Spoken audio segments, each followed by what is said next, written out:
me and Madeline did a recording yesterday for our Inner Circle Sky Earth chat, and we went into some of these videos that Buddy Shillingsworth's been putting up, and people might know him from like Camp Marketer and Canberra and the stuff that was happening around that time, and he had quite a powerful voice then, and there seemed to be a lot of momentum between the Indigenous and the Australians that really felt downtrodden around the time of COVID and stuff. There was like a unity starting to come together, and then there was a big kind of severing, and now you're seeing like little offshoots of different groups and stuff like that, and people just really aren't interested in the whole like sovereignty movement from the Aboriginals has kind of taken a bit of a different path now, especially with people that have a big public profile like Buddy. Yama, I just want to talk about the way that these European Australian colonisers, the way that they carry on other people's country. And people expect that we are to hold hands and sing Kumbaya or associate with these mob. Hell no. Look at the way that they carry on.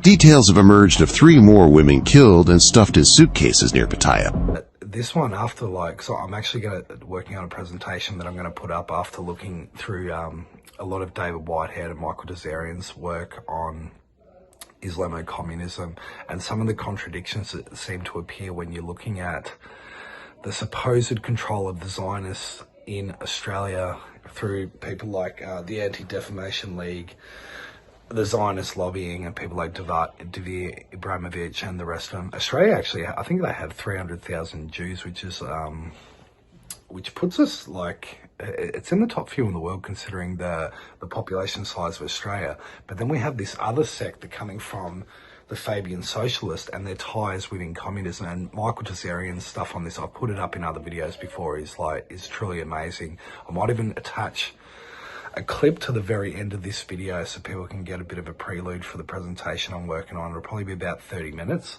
but I think there's a lot to this, and you have to look at where the central control is coming from. Even at the moment now, when we're talking about Israel, or what I think is going to come out in America, is the control of these communist countries into the Western Hemisphere.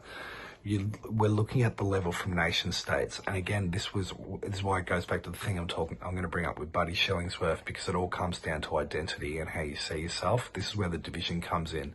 So at the nation state level, there is warring factions, especially when it comes into Australia, and I'm going to show how, like, even things like the Bendigo Mosque and Wahhabist funding and the Labor Party's tied at the hip with these imams and these mosques. And the funding does go out of Australia into some of these countries like Iran. And now we've even had one of the imams stand up in the Senate calling, who actually studied much of his life in Iran and was a radical, and talking about ballot harvesting that they're doing through these mosques, in which a lot of the... and there's a whole thing that Pauline Hanson's been calling for citizenship to be like 7 years or later, because even this guy was saying that proficiency in English should be the number one thing if anyone's going to be become a citizen, because how are you going to understand the political sphere? We're taking in line here that like voting does anything, right? Which we're going to find out very shortly on the world stage that it doesn't, and it's been hijacked.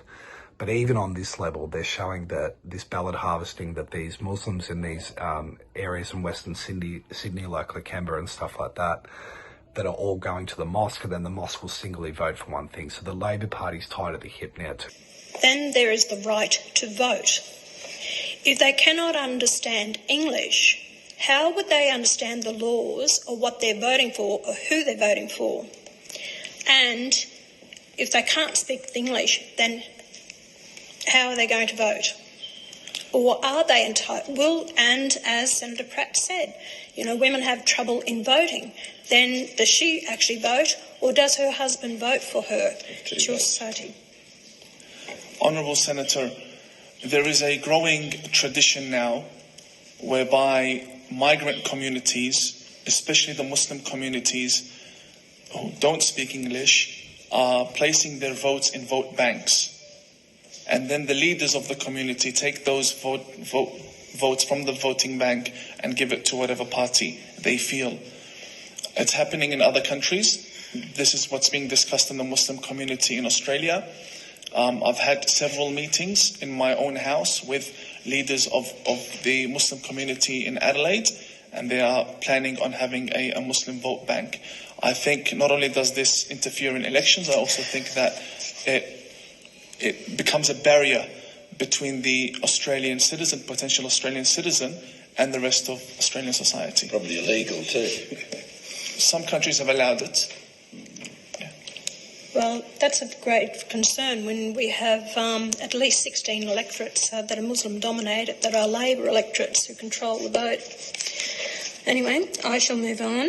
Many of these Muslim-dominant suburbs are all stronghold Labor seats, and you've got people like Tony Burke and some of these like front benches that come from these suburbs, right? So this is how they've used it as a stranglehold. I'm going to show too about like Huma Abedin, Barack Obama's work with the Muslim Brotherhood and much more. That this is a grouping here that not many people are looking at. Islamic socialism. It would have been something that was unheard of in previous eras.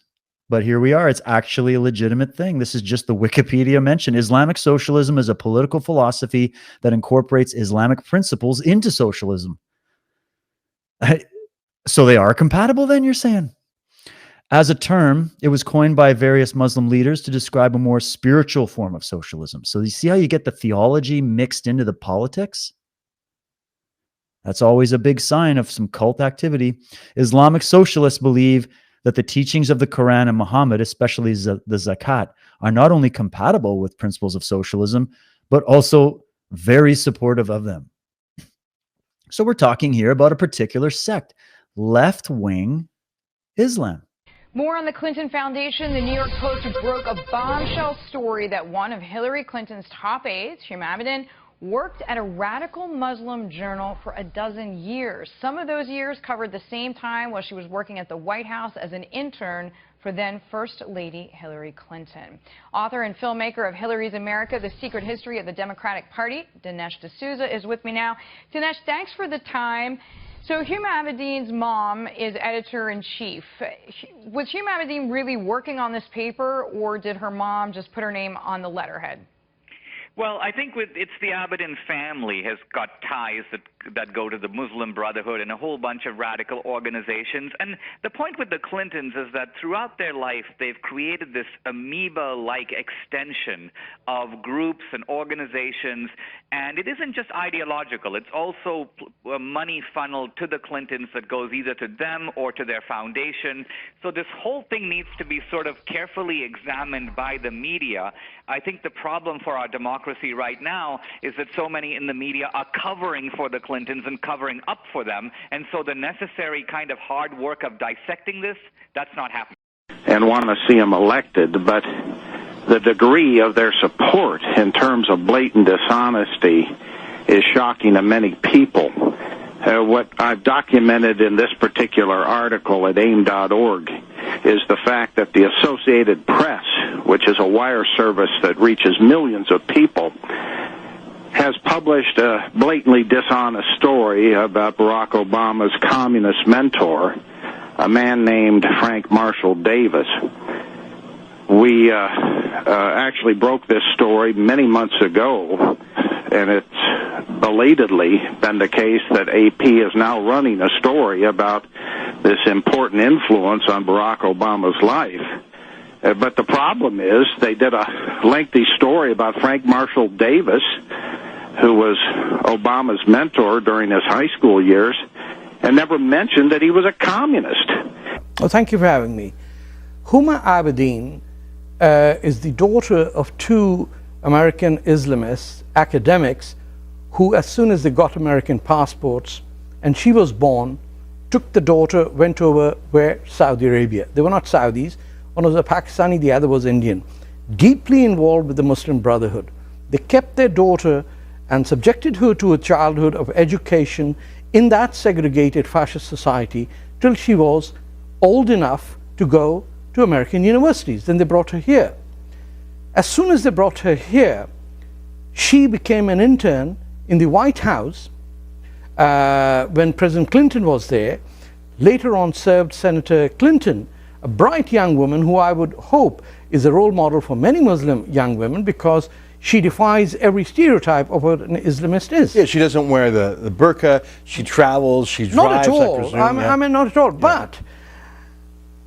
But she's more than that, isn't she? She's much more than that. Her Muslim Brotherhood parents, the apple doesn't fall far from the tree. Tell me about Huma's involvement with the Muslim Students Association. Well, when she was in Georgetown University, she was on the executive board of the Muslim Students Association. Who were they? And they have ties in, if you look at Islamo-communism and the sovereignty movement in Australia, they are also tied at the hip. And what this video I'm about to show with Buddy Shillingsworth, this is like, whether he knows it or not, I still don't know. But he's showing very much here that everything he pushes is UN. Even the term First Nations came from the UN. It came from the UN, then went into Canada, and then into Australia here. And the whole point, we're seeing this has been amplified by the racial division and the new rise of the right-wing parties and in Australia, that being One Nation, through mass immigration. And this was all part of like the Kalogi plan that we know about. The thing is, we're so deep into this agenda now that we're getting the natural cause and effect and the reaction of this, right?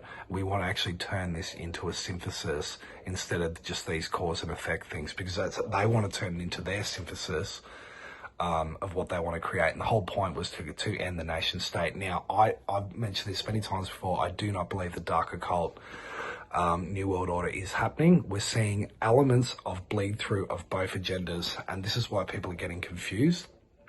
But Buddy, listen to what he's saying here too, because I'm going to bring this back to what Madeline was saying and how this ties into the earth, which is really what the whole thing about coming back to the equilibrium is about, that we're needing to go through these stages. We're seeing ourselves, but you're seeing the displayed trauma coming out in Buddy, where he's pointing the finger at the white man. If you saw this in the mainstream media, it has been watered down. I bet it's been given this nice colonial language to dilute the way that these European Australian colonisers are carrying on other people's country. He has a real problem with white people. It does. So he calls everyone colonisers, but then he's very welcoming now of the new immigrants, particularly being Indian. Now, he was saying, I don't know if people saw this or not, but Narendra Modi, the Indian Prime Minister, has come over to Australia, and this was purely done to rub it in the face of people. They could have just done a fucking a deal over the phone or whatever it needed to be done, or send the foreign minister over to India or something. It would have made the newspaper a little snippet and that would be it. But no, they bring the Indian Prime Minister over here, and they've signed this deal with Australian uranium for Australians to get fucked over again.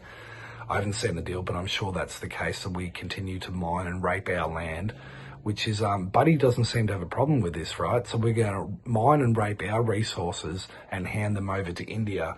And then you have Jacinta Allen and Anthony Albanese there. They've done a big thing at Marvel Stadium, and it is just to rub it in your fucking face.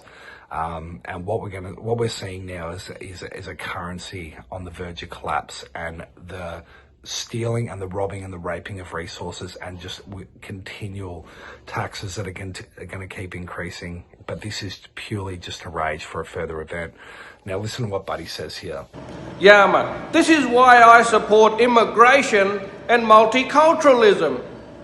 Because it is the silver lining to attempted British white man colonisation of First Nations lands and peoples. Only yesterday, the Prime Minister of India, Modi, came to First Nations lands, went to Naarm and had a gathering at Marvel Stadium. 30 to 35,000 people. I believe there was more. The capacity of the stadium, and it was packed, is about 40 to 50,000. In his opening speech, he acknowledges the original owners of the land. This is why I love immigration and multiculturalism. You guys need to listen to this speech, and he's not just anybody. He is the Prime Minister of a country to which billions of people originate. There are billions of Indians across the world. And this guy, remember, they're the pioneers of such things as the changing global currency, BRICS, for example.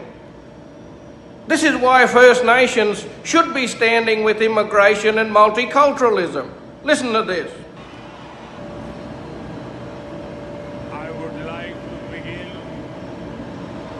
by acknowledging the traditional owners of the land on which we meet, and I pay my respects to their elders, past, present, and emerging.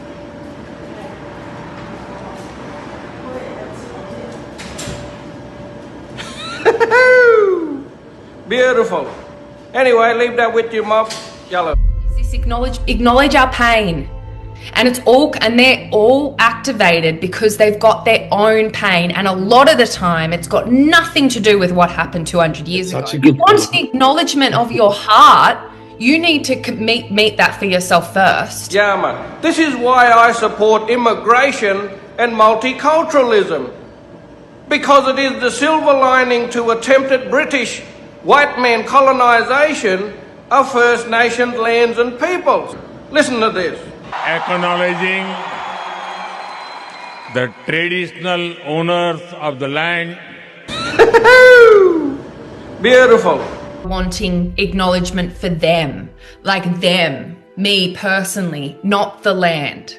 That their main thing is like, we want to be acknowledged for who we are, as opposed to the preservation and the care for country. Yeah, and that's why I'm so passionate about it. But then I can't actually join the party of people really wanting to push this, because they are not about that most of the time. Like you said, some of them do acknowledge that, but it is more about acknowledge our trauma, acknowledge our pain, acknowledge our suffering. It's like, and that's not but that's not what fucking Welcome to Country is about. It's such a good. If you want an acknowledgement of your heart, you need to meet that for yourself first, absolutely first. But that is not what Welcome to Country is, and that's what they're trying to push. Is this acknowledge our pain, and they're all activated because they've got their own pain, and a lot of the time it's got nothing to do with what happened 200 years ago, and it's got to do with their mother and their fucking father that have done wrong by them. You know, and even themselves that have done wrong by themselves. And I'm not just talking about Aboriginal, I'm talking about all of us, because then on the other side, we get upset because don't you fucking welcome us to our own country? Because first of all, we've got no fucking idea what a welcome to country is, and we've got our own pain because we don't belong because of our mum and dads were shit too. You know? So it's like, fuck me. Everyone just needs to work their shit out, and everyone needs to watch Michael Desarian, look at your own shit, meet yourself, move on. Kiss the earth.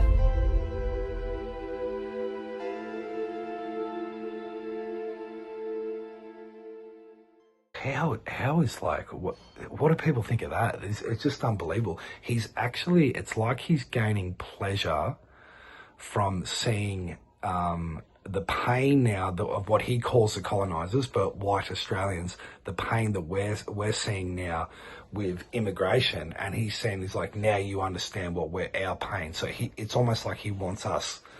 He's basically saying, I want you to suffer and feel his pain. Now the guy forgets that he's like got white blood as well too. But I just wanted to put a snippet here of what Madeline said too, because this goes back. We've been talking about Welcome to Country on Sky Earth for a long time. We have a regular guest, Clint Walker, who's been able to teach us so many different things, and he actually came on and spoke about Welcome to Country last time we had him on. And the importance of it and what it really means. And the problem is now with this absolute tokenism that it's become, and Madeline just nails it here when she says that in these Welcome to Countries, there's nothing, it's been made to be about their own trauma and their fight and their political struggle and all these different things, but there's nothing about the land. There's nothing about, and that this is the thing too, that if you're white, black, or anything in between, if you were born on this land, you have a connection we all have a connection to the mother, to the earth.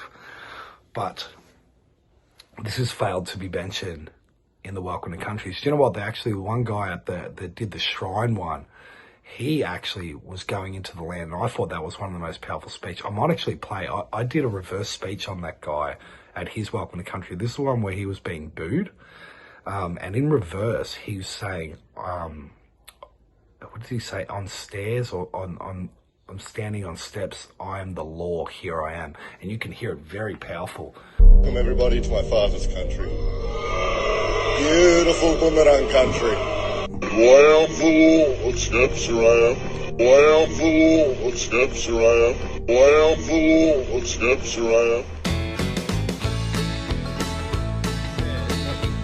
Very clear, doesn't it? I am the law. And then I kind of got the, he says on steps here I am. I think he says that, but like he could. Yeah, the steps here I am, which is interesting because I actually missed last time that you said that he was at the shrine, and the shrine have those steps, and obviously we, you know, the ley lines that are obviously connected to the shrine would be on a law site, would hold law, literally would hold law. And he's the law because he's the bloodline of that area. This is the thing too, because obviously people, and like I'm the same, I hate tokenism. I used to go to these, we used to have these meetings in work, and they go, oh, welcome to the, I acknowledge the elders past, present, like literally reading off a bit of paper. Yep, check, we've done that. Thank you, HR will be happy. That's all it is. It's absolute fucking bullshit. But we're actually now seeing, and this is what you're going to see, the destruction of the left wing in the Western world. I have absolutely no doubt. You're already starting to see it. There was one now with Nicky Winmar, who, you know, was one of my heroes growing up. I loved Nicky Winmar, like being a St Kilda supporter, and he is now, after being charged with domestic violence, they're now showing in the hierarchy of victimhood that transgender's at the top. Jewish is at the top, then transgender. There used to be then Aboriginal and then woman, but now woman or woman attacked or vulnerable woman has now trumped Aboriginal.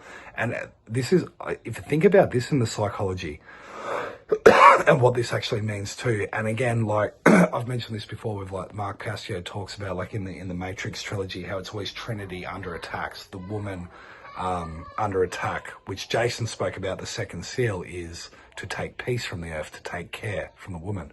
So here's the headline: Nicky Winmar dumped from the Australian Football Hall of Fame after domestic violence offences. Now, apparently it was pretty bad, and like obviously I fucking don't support domestic violence, but unheard of in the AFL, especially when it comes to Indigenous. Like they'll brush anything under the carpet when it comes to Aboriginal people, but now they're showing you in the hierarchy, and this is being promoted so much now too with domestic violence, the women have gone high. So they're gonna enrage a lot of the Aboriginal population now too, because they're basically gonna say, we don't give a fuck about you now. In saying that they care about racism, the state never gave a fuck about you. They don't care. They were not sorry when they said sorry, and you served your purpose for cultural Marxism means, and now you're out. So the AFL has been maybe the biggest cultural driver, at least in Victoria, maybe even Australia, as far as pushing, not pushing, but like identifying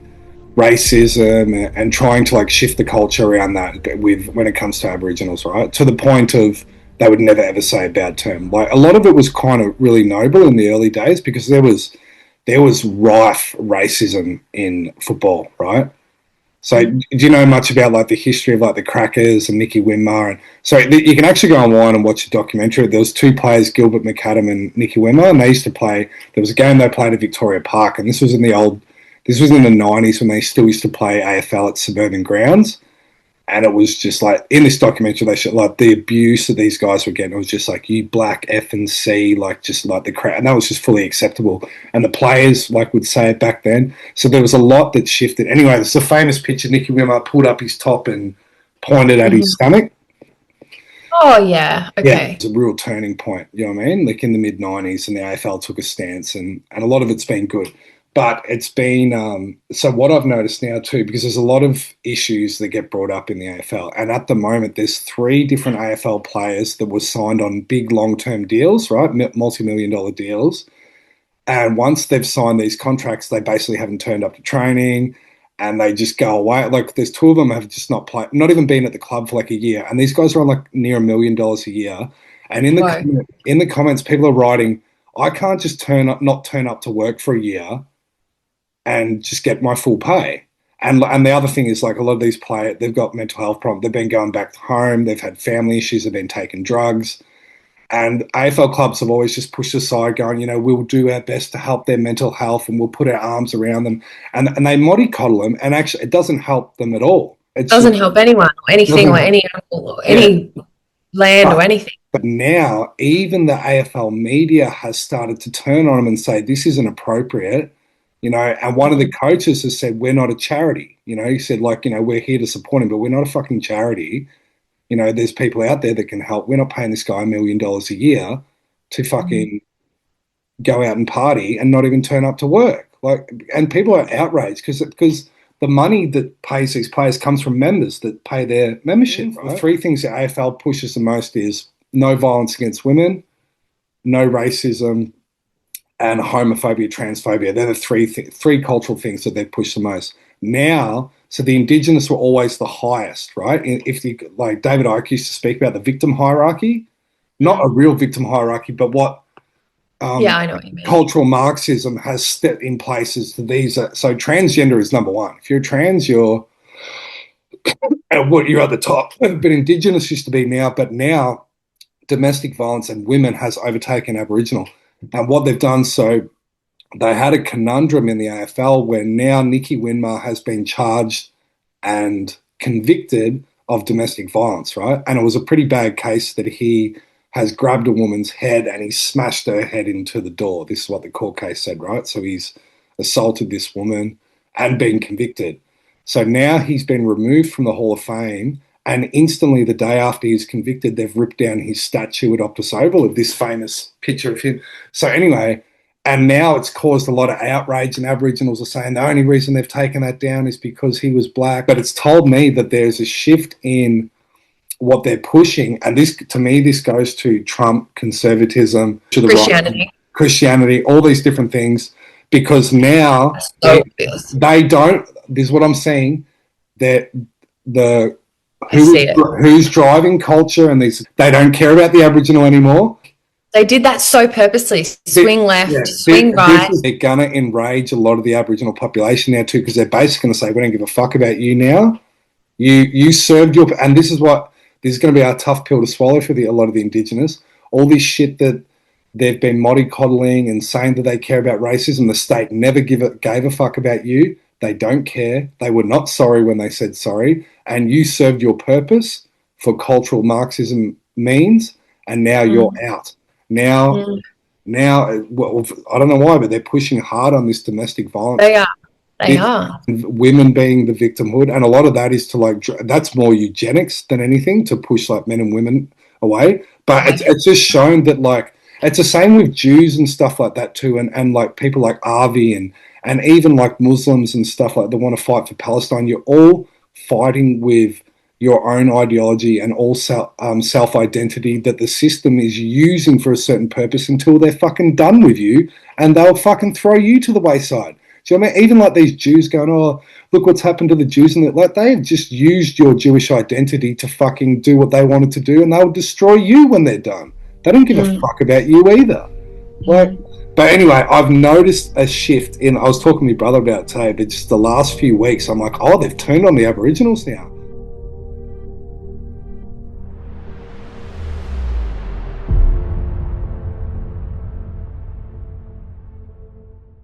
There was this story in Thailand the other week of this, because I really continuing to destroy the white male or attempt to. And this one in Thailand with that guy, I don't even know if this story is real, to be fucking honest.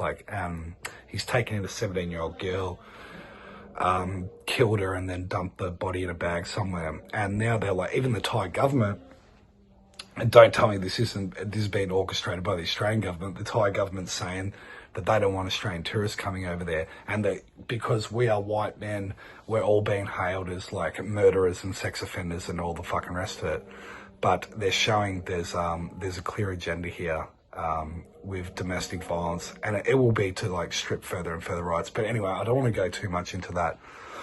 to go back to the buddy thing, because I'll show another reversal here. I did one on Bailey Smith, right?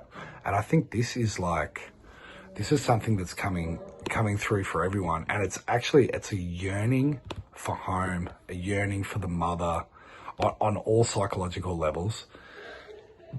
But yearning for the mother is actually a yearning for unity, and the return home.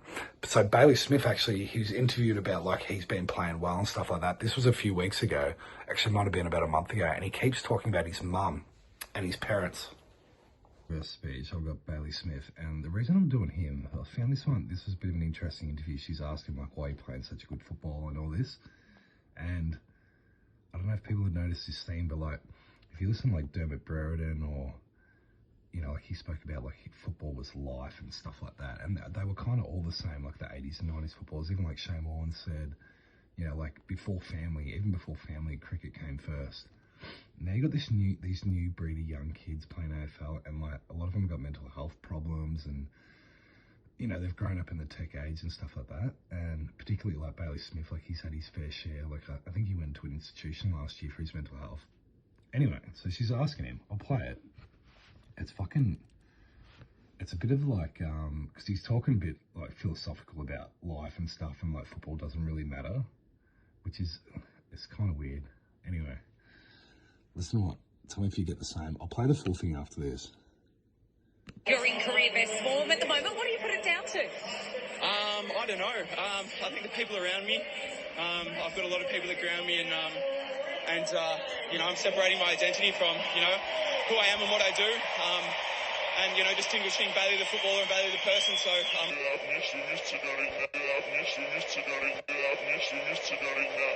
he goes, I miss. There's a bit of sorrow in what he's talking about, right? But he talks a bit about family.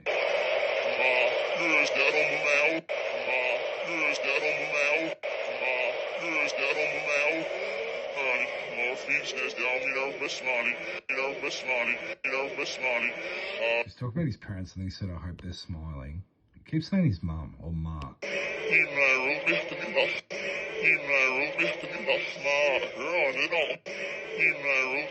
he says, I need my room, right? So I'm not putting too much weight into my performance, and just taking day by day. There's so much more to life than this game. So when you put it into perspective, there's no pressure to play well. You just go out there and let it all out. So yeah. So it's even weird. Even Brad Scott this year was interviewed, and he's like, oh, no one died. He said something like that. It's weird, isn't it? I think a lot of people are like this. I've had a lot of these conversations, and now that I'm working now too, it's like a drain being part of I don't know, just the workforce, and just I don't know, just doing mundane shit. I think people thinking bigger picture, more about life. And I think that includes footballers. So he's talking about that, right? And this is what you get in reverse. Hey, Ma. This is mum again.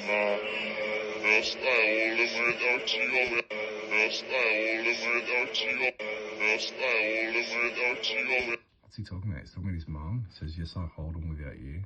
He keeps talking about his mum.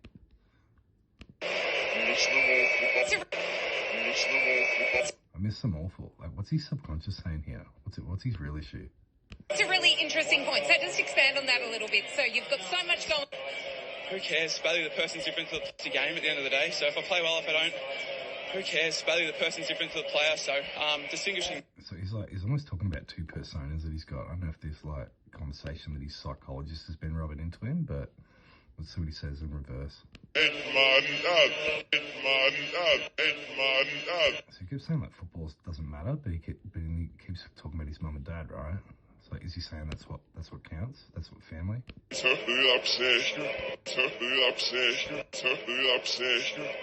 He's talking about his mum, her really upset. Talking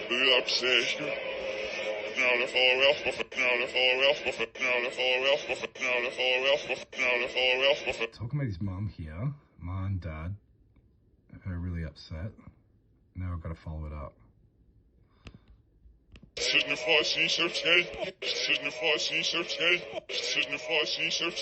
Yeah, just doing our thing, and when you're around such a great group of boys, and you know, the club's so good at coffee with Ollie Dempsey. He's saying much of the same thing. And the boys, so you know, he's talking about like you know, like the stuff outside of football. He kind of enjoys that and the balance. It's like that's why he's playing better.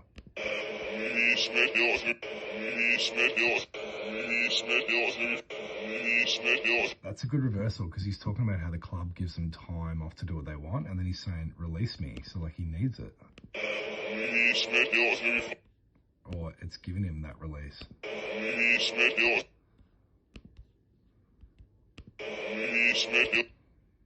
Then here, yeah, if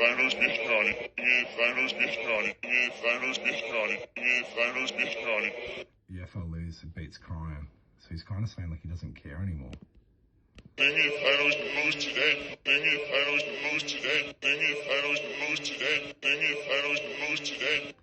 he's saying, yeah, it doesn't matter, like if it's a final and we lose today, I don't know.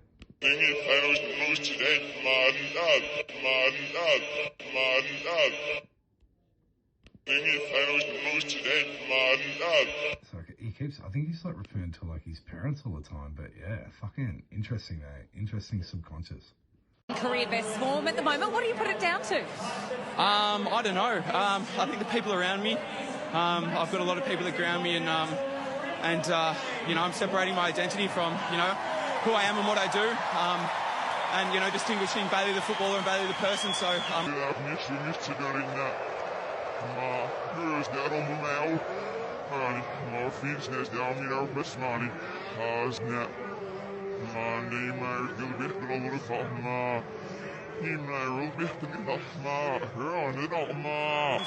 not putting too much weight into my performance, and you know, just taking day by day. There's so much more to life than this game, so when you put it into perspective, there's no pressure to play well. You just go out there and let it all out. So yeah.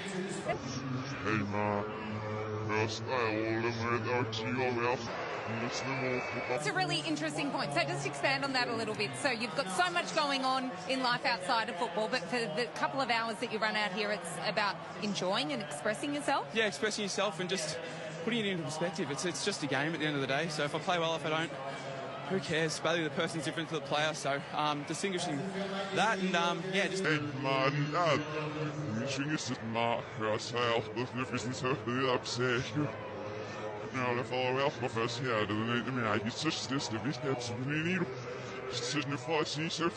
Yeah, just doing our thing, and when you're around such a great group of boys, and you know, the club's so good at giving us time off and separating you know, your personal life from being at the club, so it doesn't get monotonous. We just, you know, keep doing our thing and get to the beach every day, coffee with Ollie Dempsey and the boys, so you know, it really grounds me.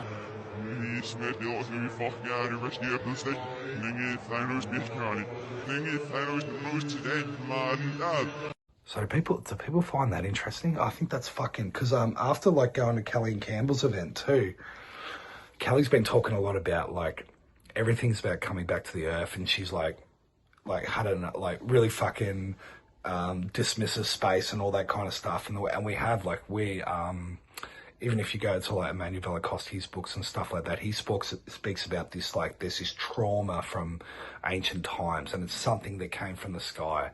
Michael Desarian actually was speaking about that in his Feminine series, in which generational trauma that is attached to the fall and something that happened in the skies, which Emmanuel Velikovsky speaks about, that is this tied to this this Venus cycle and the birth of Venus out of Jupiter, and that it was attached to catastrophe. And I feel that there's a lot of that, and this is probably what's happening with the Indigenous too, that there's so much trauma that goes back to ancient times, but it's attached to the sky. And what Callie was saying too is that like we forget to like look at the ground, right? And then where do we die? We die and we go back to the earth, back to the mother. So back to the mother can be expressed in many different ways. What was the other one we want to bring up? Now, Carl fucking...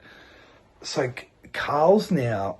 and this ties into the whole Christian revival, because I just want to stress this point again too. The left-wing global dictatorship, worldwide communism is not happening. Now, if you look at what's I've been saying this for ages, people don't want to hear it and they think you're a fucking Trump person, which I'm not. I'm just observing what I think is happening and gonna put forth what I think is happening. And the thing is, people should be encouraged by this because it is honestly, it's going to be very positive in the coming years after, but we're going to have, it's going to be turmoil for a while. Now, again, turmoil can be on the screen, but is it in your immediate surroundings? Probably not. If you're prepped, I'm going to add another bit to this after it. And I've been buying a lot of silver and stuff like that, but just like basic prep. But the main prep is actually the knowing that like this is a temporary period.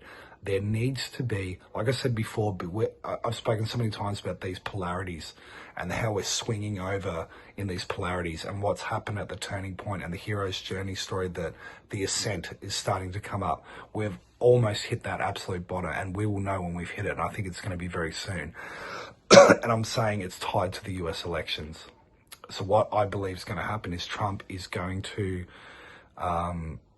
not do an executive order. He's going to do a national emergency tied to the US elections. Now, Trump will declare a national emergency before midterms, states Bannon, arguing that the country is facing what he describes as a national security crisis surrounding election integrity. Whether you agree with Bannon or not, that's a significant shift. If we're the outer fringes of the universe with the information, Bannon's kind of the outer solar system, right? And now it's starting to seep into the mainstream because the conversation is no longer simply about campaign strategy. It's becoming a conversation about presidential emergency powers. And then something else happens that immediately grabbed people's attention. President Trump posted on social media telling supporters to trust the plan, alongside an AI-generated image depicting himself standing next to President John F. Kennedy. Say what? Yeah, so this is big. He's going to get a third term. So Trump 28, Trump is going to be president 28, and people just ought to get accommodated with that.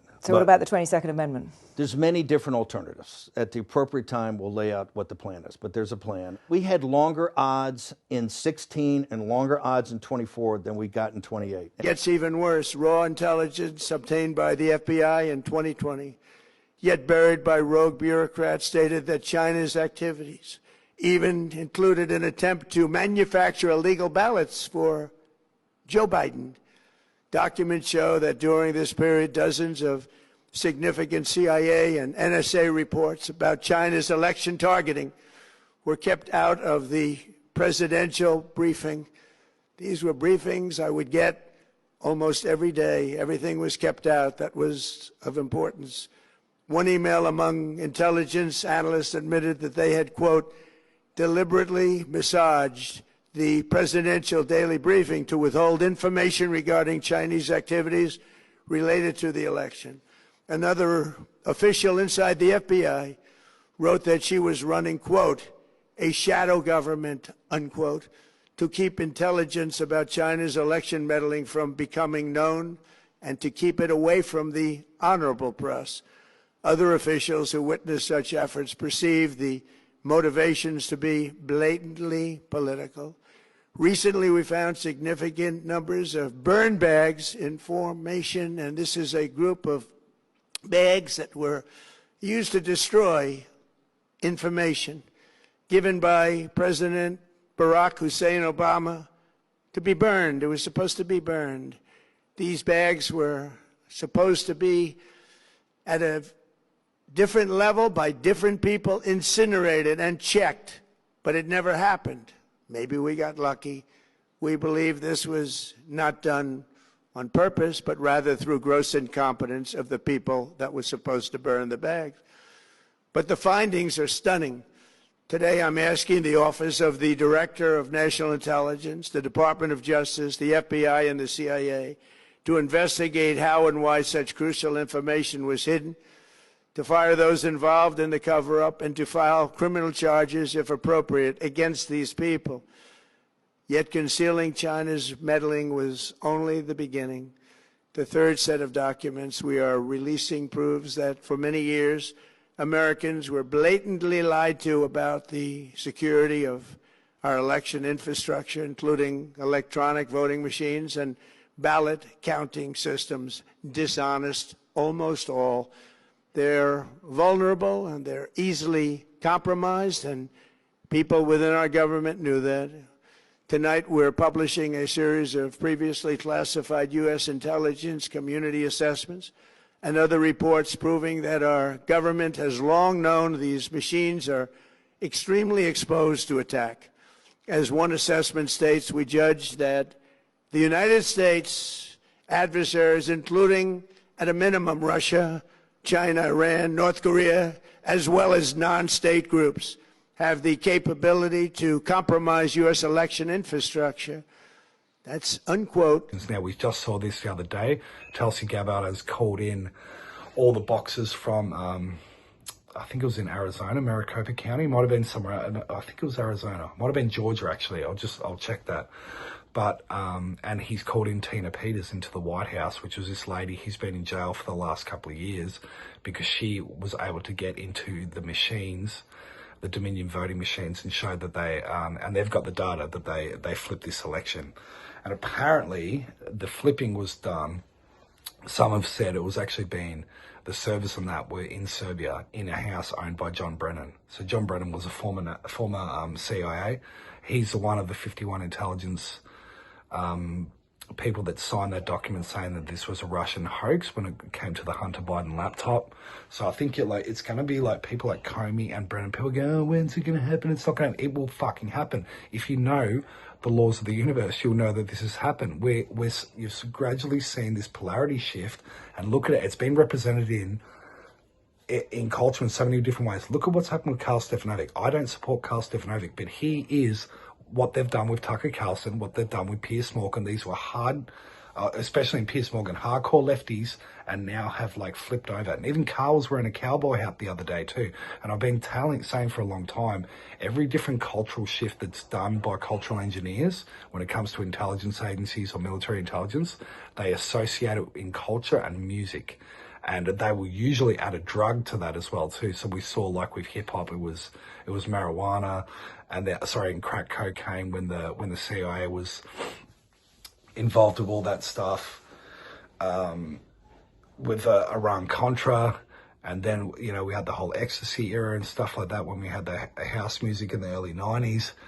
And then now it's flipping over. Then it went to prescription pills with the modern mumble rap, absolute shit. And now it's going into fucking country music is tied with political conservatism. And now Carl's got the fucking cowboy hat on too and saying, I'm from Cairns. But we are going to see, so this election fraud they're going to suspend the election, I would say. And you're going to see blowback from this like nothing we've ever seen before. So, but what I think is going to happen here in Australia too is One Nation will take power. And if you go into what Jeff Harmon said in the astrology, when we got him to do an interrogation astrology on Australia, he said big political turmoil and change, he said, would start to occur. I think he was saying like mid to late 27.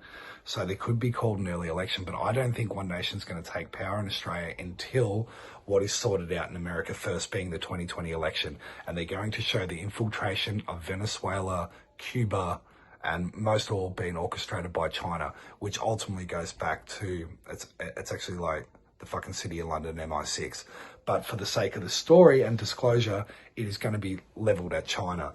And this goes into, the thing is though, attacking the US elections, it has to be, for this story, it has to be a foreign nation that hacked, because if a foreign nation hacked another country's election, that is an act of war. Therefore, Trump can use a military response. They can't do it through the courts. All the courts are captured and all that kind of stuff, right? And this is like at least what they want you to see.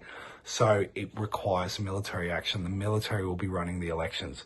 But the exposure of election fraud in the US will show the election fraud in places like here in Australia. And until then, you're not going to get a One Nation in. And I do believe with the Christian revival and conservatism that's going to be in the future, this is an absolute certainty from what I can see. One Nation's coming in, whether you fucking like it or not. People go, oh, she's a Zionist, whatever. I don't care. I'm just telling you what I think is going to happen. Ultimately, it will be much better because, at least financially, And this is the whole thing, because people are going to rejoice. They've been so craving for something that has been missing. They haven't been able to put their finger on. They are going to bow down and worship these people when people like Pauline get this fucking country going again. And like, even I will love it too. But that's where the fucking catch is. And that's why I've spoke so many times about like where the true power comes, and that these, for me, this is another, it's a light distortion. But again, when you look at the different polarities, there is a chance for synthesis. Well, not a chance. It is just a law of the universe. You will have this synthesis. So it's a matter of what do we build the new to be. Now, the dark occult want to create their new through these creating these two polarities and then bringing something in. That's why the destruction of Israel is absolutely has to be on the cards. You have to have these warring factions to create a new. And Jerusalem is the city of peace. That's the etymology of Jerusalem. That's why, it is chosen at that central point of the trinity of those three Abrahamic religions to destroy them and build them into a new. And I really believe this is going to be the case, that Islam is going to be the first to go down. And it will be done from a belief structure. There's something that's going to happen, whether it comes from the sky, whether it's a played out event, or it's actually like something divine. But Islam, for me, will be destroyed, and then you're going to see the United States turn on Israel. America's going to become isolationist. But the whole point of this is, forget all this fucking kind of chaos. I'm just trying to bring that up to say, like, better times are coming. So like, people are like fearful and stuff. Just get yourself prepped. But most of all, like, spiritually prepped within yourself. I've found myself like really not looking into this stuff as much as I used to. I guess just like because I've been working and stuff like that too. But it actually hit me, the presentation Kelly gave about like burial proper way and stuff. But just the overall theme, and this has been the theme for the whole time, is like coming back to earth, coming back to ourselves, right? When people speak about like your relationship with God or creation, right? It is a personal one. This is why I'll never fall into religion, although I enjoy learning about religion. Ultimately, your relationship with creator and creation is a personal one. It's the same with your relationship to nature. That's why there's like the subtlety of when you're out there by yourself, and what you feel in your connection, that is personal. And I even don't think a lot of that should be shared, to be honest, when I think about it.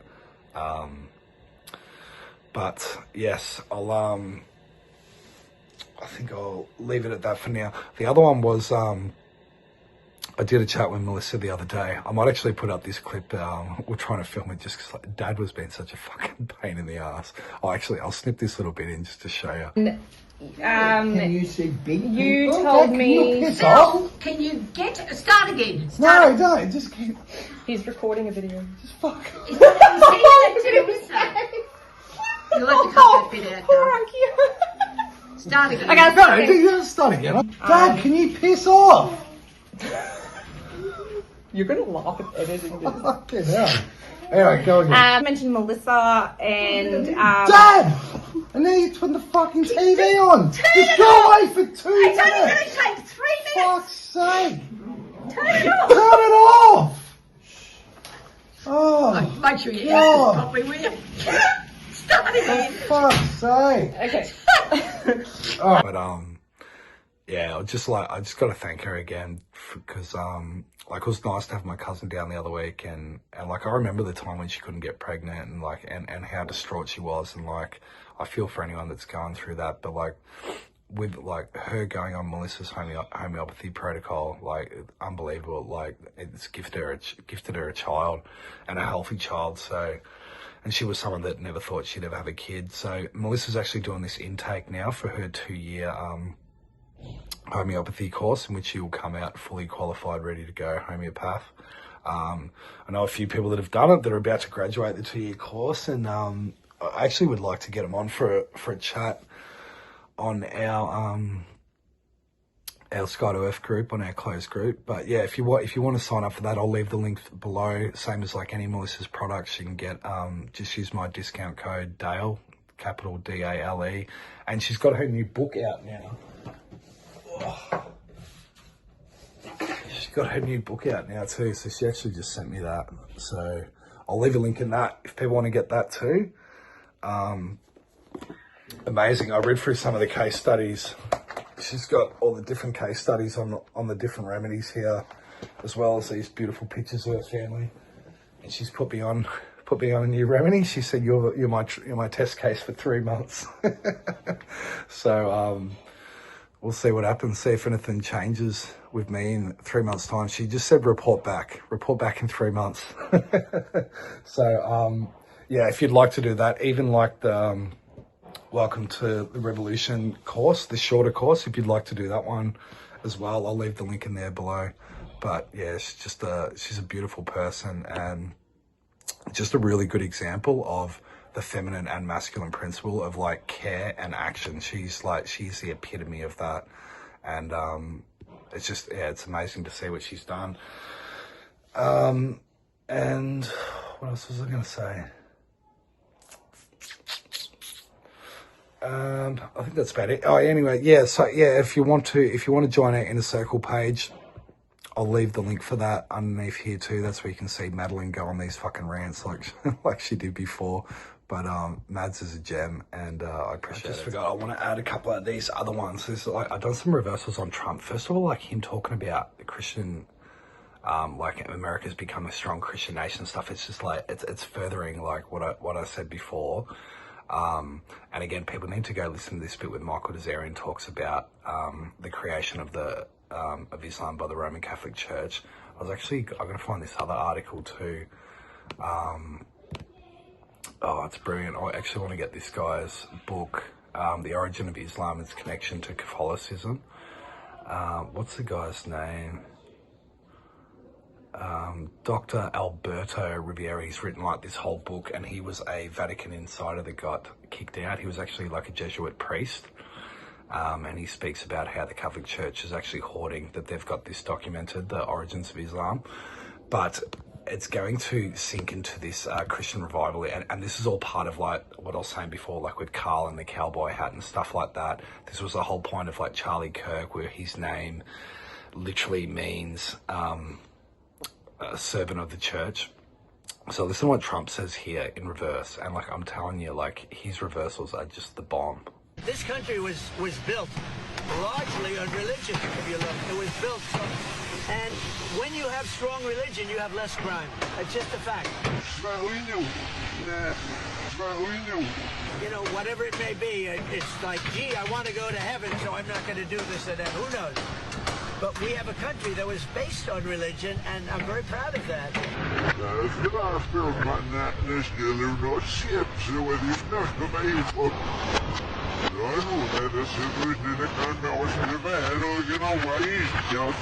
And if you look and you see all of the polling, I mean, polling is so fake. But on this, it's not fake. Religion is really going up in the last year.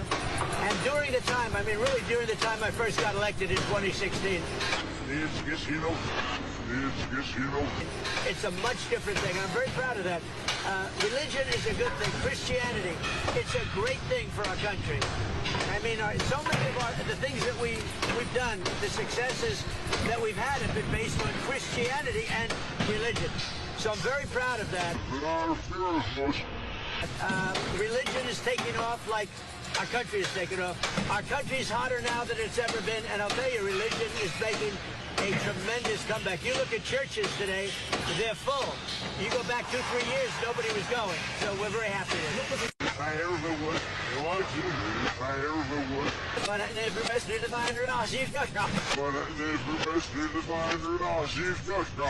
We've been talking about the Christian revival for a long time. This is a good one. And the more I look at Trump, and he's one of the greatest in reverse. So he's uber consistent in his forward speech matching his reverse. I really believe that he thinks he's a prophet. I think he believes in his heart of hearts that he is ordained. Regardless of what you think, I think he believes that. But listen to this. This country was built largely on religion, if you look. It was built, and when you have strong religion, you have less crime.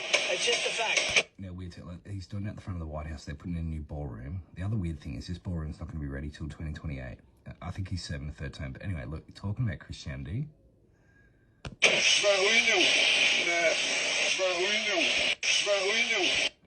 He's talking about the revival. We knew. He knew, right? How did he know this? You know, whatever it may be, it's like, gee, I want to go to heaven, so I'm not going to do this or that. Who knows? But we have a country that was based on religion, and I'm very proud of that.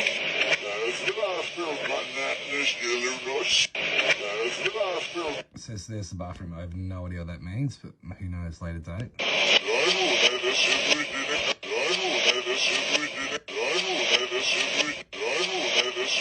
I'll guess a good. I think it's significant he's doing it at the front of this reconstruction too, but who knows? And if you look and you see all of the polling, I mean, polling is so big, going up in the last year, and during the time, I mean, really during the time I first got elected in 2016. So he said, like, he has been the barometer of the Christian revival since he came in 2016, which, like, I would agree. I think he is.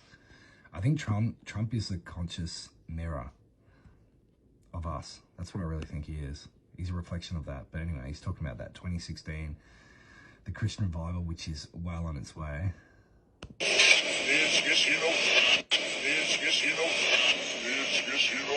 What's he talking about? He says this casino. All right, I'll play the last one. It's a much different thing. I'm very proud of that. Done. The successes that we've had have been based on Christianity and religion.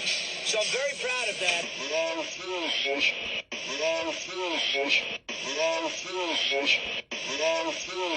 So he's talking about, like, how great it is that Christianity's come back, and he's saying, but I have fear of most. All right, now listen to the last one. Religion is taking off like our country is taking off.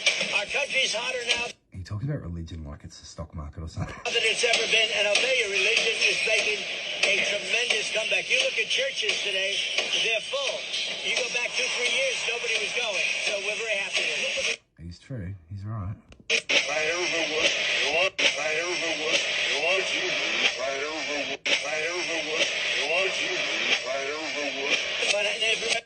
He's saying I am the word. Like, this is, like, what the fuck does that mean? This is where I really think he gets his power from. I really do. I don't need to go into the whole false darklight matrix and what that is again, but he's saying I'm the word, and he's saying that in reverse, so he believes that. The word is another name for God. So he's saying he's like a demigod, a prophet.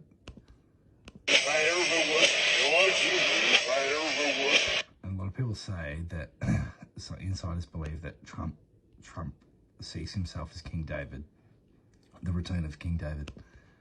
All right, last one. But I never messed with it to find it out.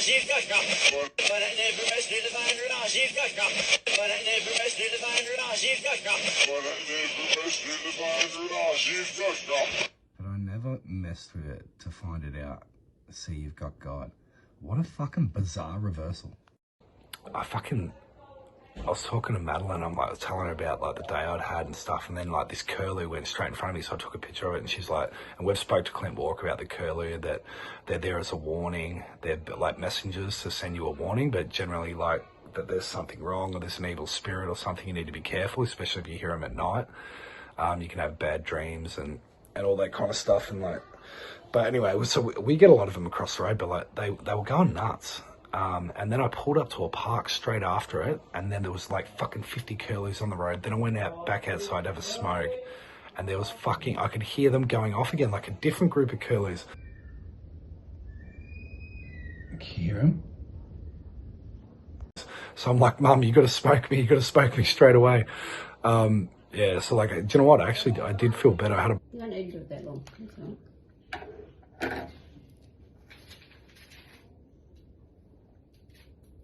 You're supposed to go, like, stand up. No, stand up straight. I'm going to get all over my top. Oh, take your top off then.